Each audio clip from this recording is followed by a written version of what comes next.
नमस्कार। आज बात करते हैं जॉन कबैट्ज़िन की एक बहुत ही मशहूर किताब की जिसका नाम है wherever you go there you are. चलिए इस किताब के जो गहरे विचार हैं उन्हें आसान शब्दों में समझते हैं। किताब की शुरुआत होती है एक बहुत ही सीधी लेकिन गहरी बात से, और ये बात अपने आप में एक और गहरा सवाल भी खड़ा कर देती है। अक्सर होता यह है कि हमारी जिंदगी एक तरह से ऑटो पायलट मोड पर चलती रहती है। हम ख्यालों में खोए रहते हैं, कभी बीते हुए कल के तो कभी आने वाले कल के, और इस चक्कर में जो अभी है, जो ये पल है, वो हाथ से निकल जाता है। मतलब शरीर तो यहाँ है पर मन कहीं और ही भटक रहा है। कबैट्ज़िन इसी को कहते हैं भुलक्कड़पन का बादल, एक ऐसी धुंध जिसमें हम सब कुछ एक रोबोट की तरह बिना सोचे समझे करने लगते हैं। तो सवाल उठता है, इस सपने जैसी हालत से बाहर कैसे निकलें, कैसे जागें? इसका जवाब है एक बहुत ही आसान लेकिन दमदार प्रैक्टिस में, जिसे कहते हैं माइंडफुलनेस। देखिए, माइंडफुलनेस का मतलब कोई खास स्टेट या अवस्था पाना नहीं है। इसका सीधा सा मतलब है जो भी अभी हो रहा है, बस उसे लेकर थोड़ी और जागरूकता, थोड़ी और स्पष्टता, और उसे वैसे ही स्वीकार करना जैसा वो है।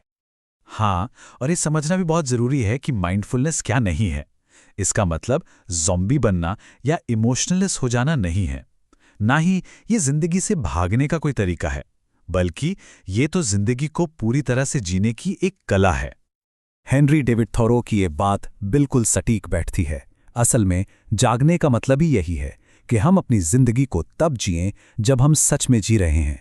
ऐसा ना हो कि जिंदगी बस गुजर जाए और हमें पता भी न चले। ठीक है, तो बात आती है कि इसे शुरू कैसे करें, प्रैक्टिस कैसे करें।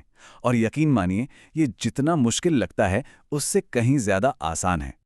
इसकी शुरुआत होती है एक बहुत ही अनोखे काम से, रुकने से। हम जो हर वक्त कुछ ना कुछ करने में लगे रहते हैं ना, उस डूइंग मोड से निकलकर बस कुछ पल के लिए होने के मोड में आना, यानी बीइंग मोड में। बस ये 3 आसान से स्टेप्स हैं, और यही इस पूरी प्रैक्टिस की नींव है। ये एक एंकर की तरह है जो किसी को भी किसी भी वक्त कहीं भी वापस इस पल में खींच लाते हैं। और ये बात कितनी कमाल की है ना, कि हम विचारों की लहरों को रोक तो नहीं सकते, पर उन पर सर्फ करना जरूर सीख सकते हैं।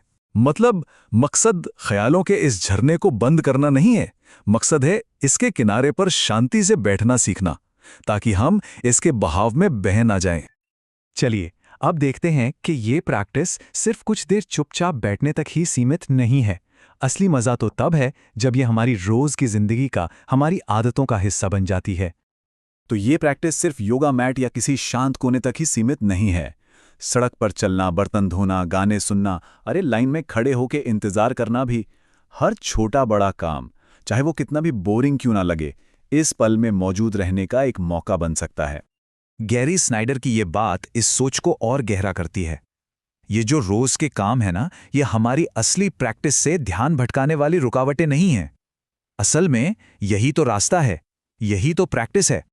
तो इससे एक बात साफ हो जाती है, माइंडफुलनेस कोई मंजिल नहीं है जिसे पा लेना है। ये तो एक सफर है, जिंदगी भर का सफर। और इस सफर पे चलने के लिए एक चीज बहुत जरूरी है, और वो है धैर्य, यानी पेशेंस। बस इस बात को समझना कि हर चीज अपने वक्त पर, अपने तरीके से होती है। हमें उसे जबरदस्ती बदलने की कोशिश नहीं करनी है। तो कुल मिलाकर बात यह है कि सारा खेल सफर का है, मंजिल का नहीं। प्रैक्टिस को बस प्रैक्टिस के लिए करना है। हर पल जैसा भी आ रहा है उसे बस अपनाना है, बिना किसी परफेक्ट रिजल्ट की चिंता किए। तो जब भी हम रुकते हैं, एक गहरी सांस लेते हैं और बस यहीं इसी पल में मौजूद रहते हैं, तो जिंदगी की वो सारी खूबसूरती, वो समझ, वो गहराई खुल जाती है जो हमेशा से यहीं थी, बस हमारे जागने का इंतजार कर रही थी।